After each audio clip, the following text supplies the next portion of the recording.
Kalian semua merupakan nyawa tambahan bagi saya.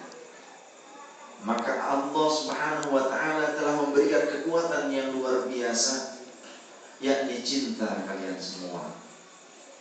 Karena cinta itulah kita berkumpul bersama di tempat ini. Karena kalau tanpa cinta, banyak orang yang terhenti langkahnya menuju tempat mulia.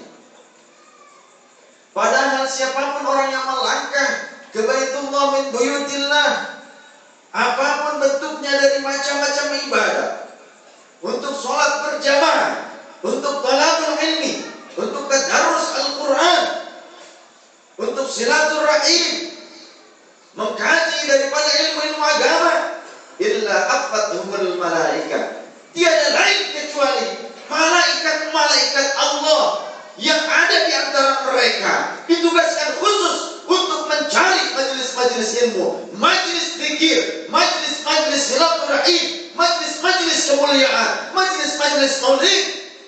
Dari sekian baiknya Allah, dari sekian tempat di mana dikhususkan untuk menyucikan Allah, bukan menyucikan tapi mengakui kesucian Allah Ta'ala.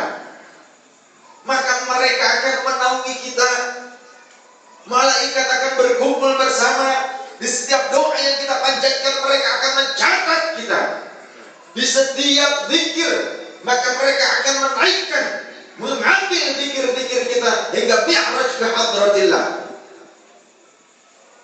Kemudian wa ghasyiyatuhumur rahmah, dan Allah pun akan mencurahkan limpahan rahmat, bagaikan hujan yang deras kepada kita. Jangan sampai kita kehilangan sedikit pun dari rahmat Allah, karena rahmat Allah merupakan cintanya Allah. Sedangkan bila Allah sudah mencintai kita, apapun yang kita minta Allah kabulkan. Yang terpenting raih cintanya Allah terlebih dahulu. Kita datang kemari jangan karena sesuatu yang tidak baik. Kita datang kemari, tujuan kita yang paling utama, kita ingin meraih cintanya Allah Tabaraka wa Ta'ala.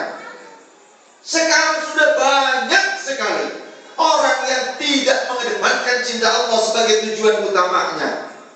Yang dakwah bukan tujuan ingin meraih cinta Allah dan kekekalan abadi nanti di surga bersama Rasul sallallahu alaihi wasallam, tapi banyak di antara mereka yang ternyata yaquluna bil hikmati, berkata dengan kata-kata hikmah, wala ya'mal biha, akan tetapi tidak mengamalkan dari kata-katanya sendiri.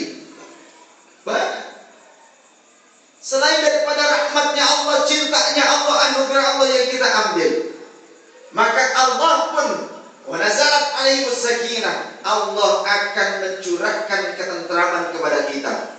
Insyaallah kita kalau ingin bahagia di dunia wal akhirah, maka sering-seringlah kita melangkahkan kaki menuju majelis-majelis mulia di masjid-masjidnya Allah. Tempat yang namanya Baitullah itu bukan rumah Allah. Awas jangan salah mengartikan. Banyak orang yang mengartikan Baitullah sebagai rumahnya Allah. Tapi yang tepat adalah Baitullah merupakan tempat di mana kita menghadap kepada Allah. Tempat yang dikhususkan untuk beribadah, taqarrub kepada Allah Ta'ala. Jangan pernah mengartikan Baitullah dengan rumahnya Allah. Karena kalau siapapun mengartikan Baitullah dengan rumahnya Allah, bisa jadi ada kekhawatiran ia terjerumus dalam kekafiran, murtad. Karena apa? Karena dia menyadarkan Allah seperti makhluknya. Sifatnya Allah itu laisa kamitslihi syai'un wa huwas sami'ul basir. Allah itu berbeda dengan makhluknya. Jadi ketika kita menafsirkan surah Thaha, Ar-Rahmanu 'alal 'arsy istawa, salah satu ayat dalam surah Thaha, jangan kita menafsirkan bahwa Allah bersemayam, punya tempat di atas arasy. Apa itu arasy? Arasy itu merupakan makhluk ciptaan Allah. Arasy merupakan alam, salah satu alam terbesar dari makhluk ciptaan Allah. Lantas kalau Allah berdiam diri, bersemayam, cindak di atas arasy, sama saja kita menyamakan Allah dengan makhluknya. Manusia membuat rumah, lantas didiami rumahnya tersebut. Allah menyatakan di dalam Al-Quran, wa inni lawaniyyun 'anil 'alamin.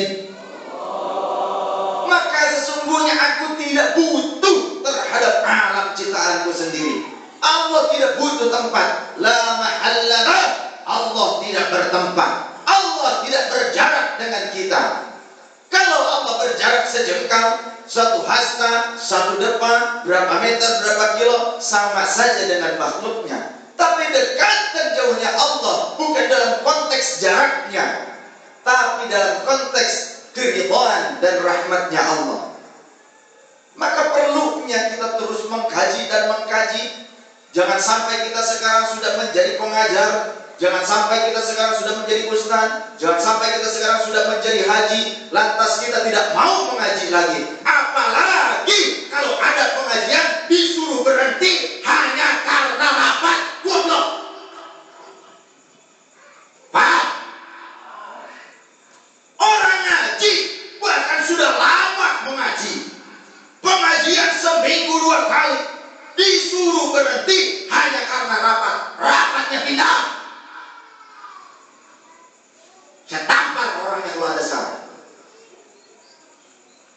Masa pengajian diberhentikan yang sudah istiqomah seminggu 2 kali, diberhentikan hanya karena rapat. Ini orang goblok